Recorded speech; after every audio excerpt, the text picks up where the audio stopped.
Taarifa kwa vyombo vya habari kuhusu katazo la mikutano ya vyama vya siasa lililotolewa na Waziri wa Mambo ya Ndani wa nchi kuwa ni kinyume cha katiba, sheria na mikataba ya kimataifa na linahatarisha haki za binadamu na utawala wa sheria.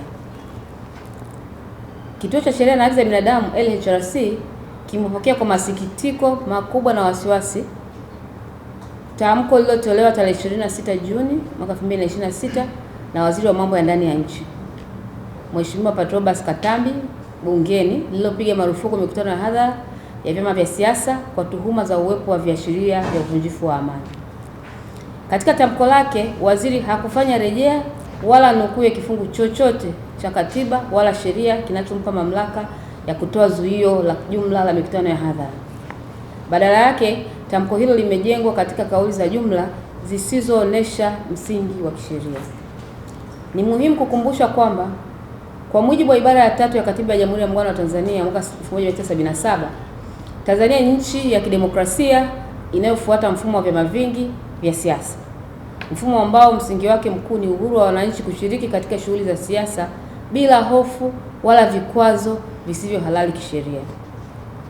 Ikumbuke kwamba haki za msingi za binadamu haziwezi kusimamishwa au kuwekewa zuio kwa matakwa ya mtu yoyote au mamlaka yoyote, isipokuwa tu katika mazingira maalum ya hali ya hatari yanayotangazwa rasmi na Rais wa Jamhuri ya Muungano wa Tanzania kwenye Katiba ibara ya 32. Hivyo, hatua ya waziri ya kusitisha mikutano ya hadhara ya vyama vya siasa bila kuwepo na tangazo la hali ya hatari ni kinyume cha katiba na ni nje ya mipaka ya mamlaka yake kisheria. Aidha, kifungu cha 7 cha sheria ya Jeshi la Polisi na huduma za wasaidizi sura ya 322 rekebu ya mwaka 2023 hakimpi waziri mamlaka ya kusitisha mikutano ya hadhara ya vyama vya siasa, bali kinaweka wajibu wa kiutawala na usimamizi wa jumla wa masuala ya usalama bila kuondoa haki za msingi zinazolindwa kikatiba. Hivyo, ni mtazamo wa LHRC kuwa katazo hili si tu kwamba linakosa msingi wa kikatiba na kisheria, bali linakiuka misingi ya demokrasia, utawala wa sheria na haki za msingi za binadamu kama ifuatavyo. Tutazidadavua kidogo sheria hizi zinazomkataza au zinazomzuia waziri kutoa tamko kama alilolitoa. Ya kwanza ni mikutano ya hadhara kwa vyama vya siasa ni haki ya kikatiba kisheria. Ibara ya 20 ibara ndogo ya kwanza ya Katiba ya Jamhuri ya Muungano wa Tanzania inalinda haki ya mtu kukusanyika kwa amani, kujumuika na kushiriki shughuli halali za kijamii na kisiasa. Kifungu cha 22 cha sheria ya vyama vya siasa pia sura namba 258 rekebu ya mwaka 2023 pamoja na vifungu vya 43 na 46 vya sheria ya Jeshi la Polisi na polisi wasaidizi sura 322 vinaweka utaratibu wa usimamizi wa mikutano hiyo, lakini havimpi waziri mamlaka ya kupiga marufuku kwa ujumla wake. Hivyo, hatua hiyo ni matumizi mabaya ya mamlaka na ni kinyume cha msingi wa utawala wa sheria. Hiyo ni ya kwanza. Ya pili, ukiukwaji na wajibu wa Tanzania chini ya sheria za kikanda na kimataifa. Kwa mujibu wa ibara 21 na 22 ya Mkataba wa Kimataifa wa Haki za Kisiasa na Kiraia wa mwaka 1966 ICCPR, haki ya kukusanyika kwa amani na uhuru wa kujumuika vinatambuliwa kama haki za msingi ambazo haziwezi kuondolewa kiholela.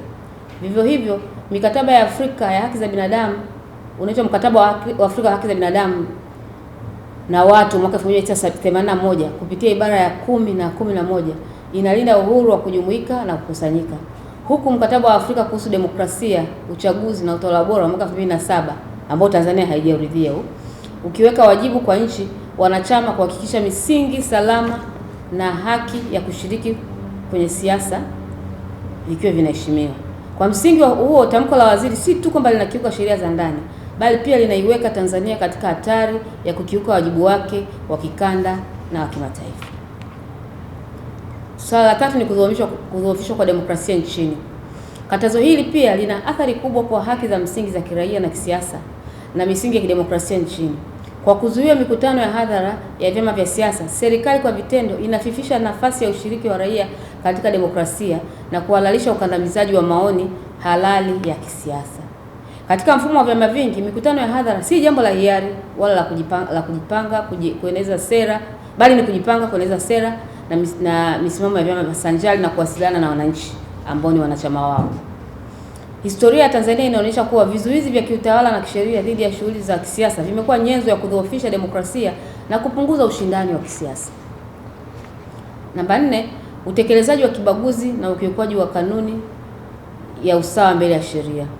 Utekelezaji wa katazo hili unaashiria ubaguzi wa wazi katika matumizi ya sheria, huku shughuli za kisiasa zikiwa mwathirika mkuu wa kisingizio cha usalama wa taifa. Mikusanyiko mingine ya umma kama ibada za kidini, tumeona mikutano ya Injili mikubwa tu imefanyika hata jana. Shughuli za biashara na masoko ya wazi zikiendelea kama kawaida. Inaibuka hoja nzito ya usawa mbele ya sheria, kwamba kuna usawa mbele ya sheria. Hali hii inaonyesha kuwa lengo halisi si kulinda usalama wa taifa, bali kudhibiti na kunyamazisha sauti za kisiasa zinazokosoa mamlaka. Katika shauri la Onesmo Ole Nguruma dhidi ya mwanasheria mkuu wa serikali, rufaa namba 134 ya mwaka 2022-25, mahakama ya rufaa ilisisitiza kwa msimamo thabiti kuwa all persons are equal before the constitution and other laws of the land, yaani kila mtu ni sawa mbele ya sheria. Hivyo uamuzi huu wa mahakama unaweka bayana kuwa hakuna mtu, taasisi au kikundi kinachopaswa kutendewa kwa upendeleo au kubaguliwa katika utekelezaji wa sheria. Kwa hiyo hatua yoyote inayolenga kuzuia shughuli za kisiasa pekee wakati shughuli zingine za umma zinaendelea inaweza kutafsiriwa kama ukiukwaji wa kanuni na usawa mbele ya sheria. La mwisho, lakini sio kwa muhimu, ni hatari ya matumizi mabaya ya madaraka na kudhoofisha kwa utawala wa sheria. Ni mtazamo wa LHRC kuwa tamko hili linaweka mazingira hatarishi ya matumizi mabaya ya madaraka kwa vyombo vya usalama na usimamizi wa sheria. Agizo la ujumla lisilo na mipaka wala miongozo ya kazi linaweza kutafsiriwa kama ruhusa ya wazi kwa vyombo vya dola kufanya ukamataji holela, matumizi ya nguvu kupita kiasi, kuzuia mikusanyiko halali na kufanya ufuatiliaji usio wa lazima kwa wananchi. Hali hii ni hatari kwa sababu inaweza kugeuza vyombo vya dola kuwa vyombo vya kisiasa badala ya taasisi za kitaalamu za kulinda usalama wa raia wote bila upendeleo. Vile vile, kwa kutoa maelekezo ya moja kwa moja ya kisiasa kwa jeshi la polisi, kuna minya uhuru au kuna nyima uhuru wa kitaasisi wa jeshi hilo kwa kuwa na nafasi ya kufanya tathmini ya kitaalamu ya hali ya usalama kwa kuzingatia mazingira ya kila tukio. Jeshi la polisi si idara iliyo chini ya Wizara ya Mambo ya Ndani ya nchi, bali ni taasisi huru iliyoanzishwa kwa mujibu wa katiba kama ilivyoainishwa katika ibara ya 147.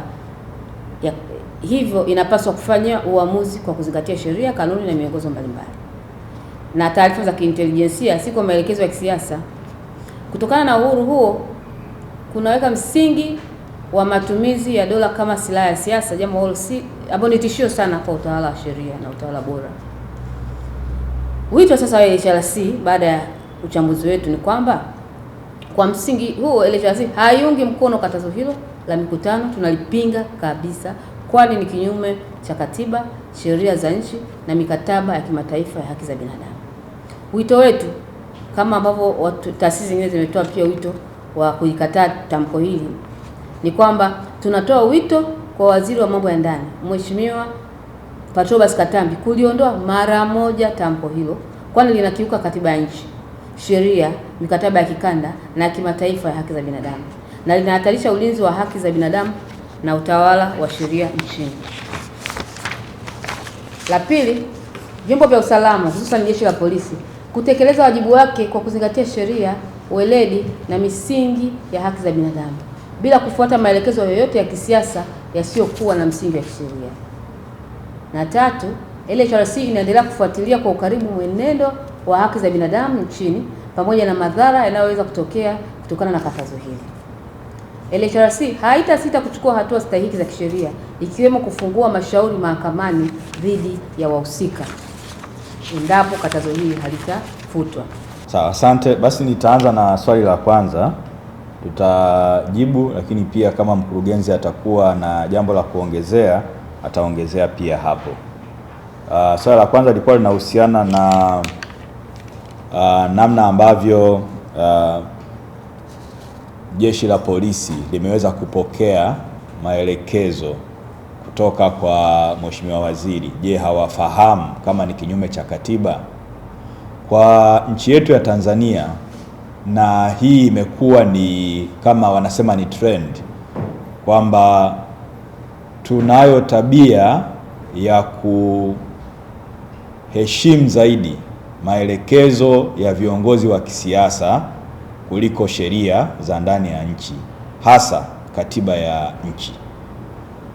Kwa utaratibu wa kisheria na kikatiba, kwa nchi yoyote ile ambayo inaheshimu utaratibu wa kikatiba, katiba ndiyo inayopaswa kuongoza kila kitu. Na ukisoma ibara ya 8 ya katiba inazungumzia mamlaka ya serikali kutoka kwa watu. Watu ndio wanaiamini serikali, wanaipatia ni kama vile wanakasimu, lakini hawamalizi mamlaka yao kwa serikali kwa ajili ya serikali kuongoza. Ni kama mkataba ambao mnapeana baina ya watu pamoja na serikali. Sasa tumekuwa tukizungumza mara nyingi kuhusiana na namna ambavyo hata katiba yetu tuliyo nayo ilivyotengenezwa. Tukumbuke kwamba katiba yetu ilitengenezwa katika mfumo wa chama kimoja. Na ndio maana ukiisoma unaona namna ambavyo katiba imezungumzia sana mamlaka ya rais, na hili limekuwa ni tatizo kubwa. Ina maana katiba imeweka mamlaka makubwa sana ya rais, na hata pia mamlaka hiyo inafifisha sasa uwezo au mamlaka ya vyombo vingine, ikiwa ni pamoja na bunge, lakini pamoja na mahakama katika kuhoji mamlaka ya rais au vyombo vingine. Tukumbuke kabisa kwamba rais ana chombo cha utendaji kazi ambacho ndio baraza la mawaziri, ndiyo sehemu inaitwa executive. Sasa kwa sababu rais ana mamlaka makubwa, hivyo hata wawakilishi wake wa serikali kwa maana ya mawaziri wamekuwa wakitumia mamlaka hiyo ya kuonesha kwamba nao wakisema kitu inaonekana ni maelekezo, kwa sababu wanateuliwa na rais. Na kwa sababu hiyo hata vyombo ambavyo vimekuwa vinatambulika kama huru kikatiba na kisheria kama jeshi la polisi, kwa sababu ya mamlaka hizo kubwa na ule mtazamo wa kisiasa katika katiba ambao ndio sheria mama, vimekuwa na vyenyewe vikielekea katika mlengo wa kisiasa zaidi badala ya kusimamia sheria, katiba na ueledi wa utendaji wa kazi. Hivyo sio kwamba hawaelewi katiba wala hawaelewi sheria, lakini ni changamoto kubwa ya mfumo wetu wa kikatiba na sheria ambao umekuwepo wa kukanyaga katiba ya nchi na sheria ambazo zinakuwepo, na hiyo inapelekea kukanyaga hata kwenda kinyume kabisa na misingi ya utawala bora na haki za binadamu katika sheria za kikanda na kimataifa, ambazo katiba ndiyo inachukua pia yale maelekezo kutoka katika sheria hizo za kimataifa, na ambapo tunafahamu tamko la haki za binadamu la 1948 ndilo ambalo linapelekea heshima naona ya haki za binadamu, lakini na utawala bora ambao kimsingi tumeweka kwenye katiba na sheria zetu za nchi. Kwa hiyo tuna tatizo kubwa la kikatiba kwa ufupi ndani ya nchi hii. Naweza nikasema hivyo kwa swali lako hilo la kwanza. Lakini swali la pili linahusiana na namna hatua gani sasa zaidi ambazo kimsingi nadhani umegusia pia utekelezaji. Sasa nadhani hiyo swali jibu limeelezea pia tuna utekelezaji, kwamba wameendelea kujielekeza sasa hawa wakuu wa mamlaka hizi za kipolisi wameendelea kujielekeza kwenye zile kauli za kisiasa, na hata ukisoma hizi barua zinaelezea kuhusiana na namna ambavyo wanasema pale. Hizi barua ambazo zimetoka tumeona zinasambaa za kukataza mikutano na mikusanyiko. Barua zinasema kwa tamko la serikali, unaona, kwa maelekezo ya serikali, unaona. Sasa maelekezo ya jeshi la polisi yanapaswa yazingatie katiba na sheria na sio maelekezo ya serikali. Maelekezo ya serikali sasa kwa sheria ipi na kwa katiba ipi? Na tumeona tamko limesema hapa la kwetu hili kwamba wakati Mheshimiwa Waziri wa mambo ya ndani ya nchi akizungumza hakunukuu ni kipengele gani katika katiba wala katika sheria inamuongoza yeye kuweka ile katazo, ambalo hata basi hivyo vyombo husika vingesema kwamba kutokana na kipengele hichi ambacho kinatupatia sisi mamlaka, basi tunasema hivi, kwa sababu hakuna kipengele kinachowapatia mamlaka jeshi la polisi kukataa mikutano. Ndio maana unaona zile barua hazijasema kwa kipengele gani, zinasema tu kwa tamko la serikali ambalo na lenyewe liko kinyume cha katiba na sheria kama ambavyo tumeelezea. Sasa ni hatua gani kwenye tamko hili tumeelezea hatua ambazo tunaweza tukazichukua. So Kituo cha Sheria na Haki za Binadamu kimekuwa kikichukua hatua mbalimbali za kufungua mashauri mahakamani. Lakini ni muhimu kusema kwamba kauli za namna hii ziko kinyume na katiba na ziko kinyume na sheria. Ndio maana ni muhimu kufahamisha umma, lakini pia na kutoa wito kwa serikali. Sasa kuna taratibu nyingine ambazo tunaweza tukazichukua za kisheria kuhakikisha kwamba tunarudi katika kuzingatia sheria na utawala bora na kuzingatia katiba, na hizi zinatokana pia na nini, na umuhimu sasa wa kuona namna gani ambavyo mahakama itatoa tafsiri na kusema kwamba kauli za namna hii, je, zina msingi wowote wa kisheria, na je wakisema viongozi namna hii bila kusema sheria yote ambayo inawapatia mamlaka, je, ni sahihi kikatiba na kisheria?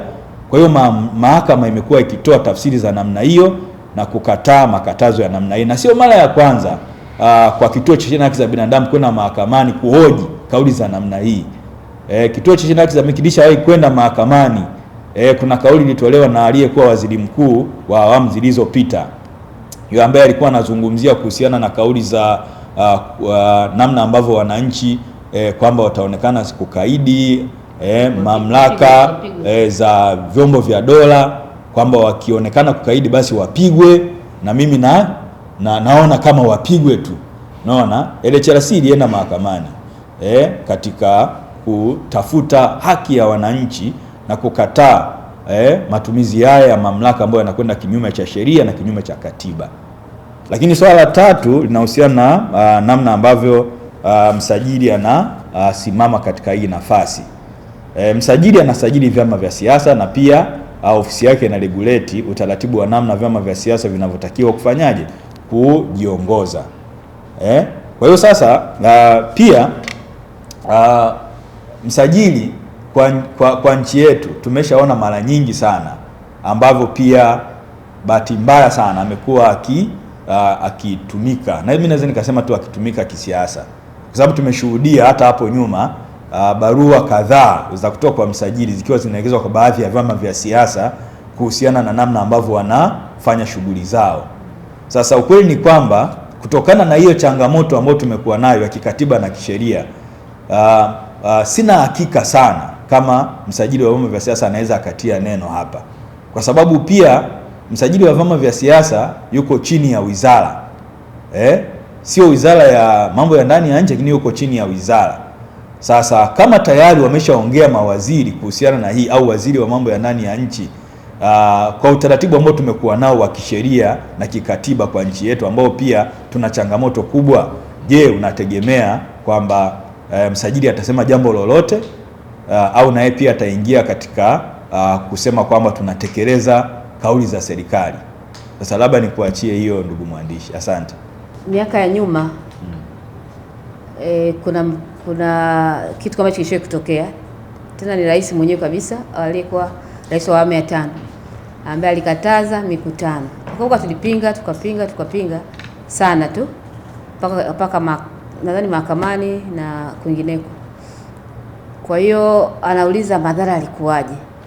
Madhara ni kwamba kwanza vyama vya upinzani vilishindwa kufanya kazi, kwa sababu siasa inahitaji kuwakusanyisha watu, inahitaji kukaa na watu, uuze sera zako, watu kama wanakubali wachukue kadi, kama hawakutaki lakini wamesikiliza tu, usikuona alternative ya wewe na chama tawala na chama ambacho wapo. Kwa hiyo walishindwa kufanya kazi, matokeo yake vikadhoofishwa sana. Ukaona uchaguzi wa mwaka 2025 jinsi ambavyo ulikuwa kuanzia 24 local government, uchaguzi wa serikali za mtaa, kukawa kuna udhaifu sana wa vyama vya upinzani, kwa kama hivi tunachama, nchi ina chama kimoja. Mwaka 2025 hiyo pia ndo kabisa kama na uchaguzi kwamba wengine walikataa, hasa baadhi ya vyama vya upinzani vilikataa uchaguzi. kwa sababu vilikuwa vimeshadhoofika sana, visingeweza hata kuweka wagombea. Kwa hiyo vikashindwa kuweka wagombea kwa sababu vilikuwa havina wanachama wengi, havina ruzuku, kwa sababu vilikuwa haviwakilishi bungeni. Kwa hiyo udhaifu upinzani ukawa umedhoofishwa sana. Kwa hiyo ndio kitu kikubwa ambacho kilitokea, lakini vile vile wananchi waliminywa haki ya kuchagua, ya kusema kwamba mimi nachagua kwa chama hiki, sichagui chama hiki. Na kuna wengine ambao hatuna chama chochote, lakini tunafurahia kuwasikiliza tu, tuwasikilize chama tawala, chama cha upinzani, sababu Watanzania kwa takwimu wengi sana wako kwenye vyama pia. Wengi sana wako kwenye vyama. Kwa hiyo kuna wale pia ambao tunataka waone kuna serikali inachekiwa hasa bungeni. Serikali kuna mtu ambaye anaikosoa baadhi ya vitu. Kwa kama ikiwa kama serikali moja au chama kimoja kiko kule bungeni, maana yake hakuna sauti mbadala. Hakuna mtu ambaye anasema hapa mmekosea, hapa fanyeni hivi, hapa fanyeni hivi, kwa sababu chama ni chocho kimoja. Kwa hiyo kulikuwa kuna hiyo changamoto, wananchi kutojadili, kutowakilishwa vizuri kwa njia ya maoni mbadala. Pia ilikuwa ni kitu kikubwa ambacho kitokea. Kwa madhara yalikuwa ni mengi, na mpaka yaliyotokea Oktoba 29 ni madhara haya, kwa sababu hasira zinaendelea kujengeka. Matokeo yake watu wanaweza kuenda mtaani wakaharibu mali. Hatuungi kabisa mkono kuharibu mali, lakini hayo ni matokeo ambayo tumeyasababisha kutokana na kuwaminya baadhi ya watu wasiweze kuongea, wasiweze kufanya siasa kwa halali. Tanzania ni nchi ya vyama vingi, na ilikuja kutokana na mabadiliko ya katiba mwaka 91, mwaka 92 ikaingizwa kwenye katiba. Kwa hiyo inatakiwa vyama vyote vifanye kazi, mikutano ya hadhara ifanye. Unajua hili tamko limesema tu ni tamko la shughuli za siasa zisifanyiki, lakini kimsingi wanakuwa targeted ni vyama vya upinzani, kwa sababu mikutano kwa mfano vyama tawala bado inaendelea. Unakuta tu wanaendelea, wanasema leo sisi tunazindua mwenge wa uhuru, mwenyekiti wa tawi fulani amezindua mwenge wa uhuru, na wanafanya kabisa mikutano. Kwa hiyo tunaona kwamba sio halali kabisa kuminya haki kwa kuwa target watu fulani, kwa sababu Tanzania ni nchi ya vyama vingi. Tungetamka basi kwamba tulete referendum, tuseme tunarudi chama kimoja, ijulikane moja. Kwa hiyo kama vyama vingi, basi vyama vyote vipewe haki sawa, na hiyo ni haki ya kisiasa na kiraia. Sio kuomba ruhusa kwamba naomba nitaandamana. Alafu hii tumesema mara nyingi sana, lakini mara nyingi mamlaka zinatumia vibaya kuona kama vile wanaomba ruhusa, lakini sio ruhusa, ni kutoa taarifa. Na kutoa taarifa nia na madhumuni ni kwamba kama kuna misafara fulani inapita, polisi wa traffic wawepo barabarani kwenye ule uwanja kuweka usalama. Yaani unatoa taarifa na ni reasonable time ili waweze kuandaa vikosi vyao, kuweka pale maaskari, kwa sababu kama kuna watu watahitaji huduma ya kwanza, hapa kuna mtu kakanyagwa, polisi yuko pale, hapa kuna mtu ataibiwa au na nini, kama kuna mtu ataita fujo, mtu mwingine anaweza kaita tu fujo kwenye mkutano, basi polisi wamchukue wampeleke kwenye kituo. Kwa hiyo ni kutoa taarifa ili waweze kujiandaa. Wakishajiandaa basi waweze kutuhudumia, lakini sio kwamba tunaomba ruhusa. Asante.